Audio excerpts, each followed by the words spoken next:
1995 पासून राष्ट्रवादी काँग्रेस पक्षाचं काम करत असताना आदरणीय साहेब दादा ताई यांनी जी विश्वास दाखवला आणि उमेदवारी दिली त्याबद्दल त्यांचं त्या ठिकाणी आभार व्यक्त करतो।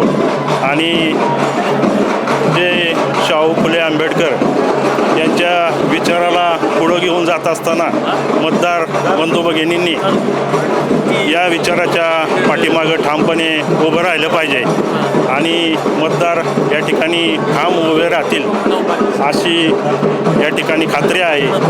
आणि या ठिकाणी आम्ही तिन्ही पुष्कराज जाधव जिल्हा परिषदेसाठी या ठिकाणी पोमनताई आहेत पंचायत समितीसाठी आणि मी पंचायत समितीसाठी उमेदवार आहे। असं तिघांनाही मतदार बंधू भगिनींनी आशीर्वाद द्यावेत अशी विनंती या ठिकाणी करतो।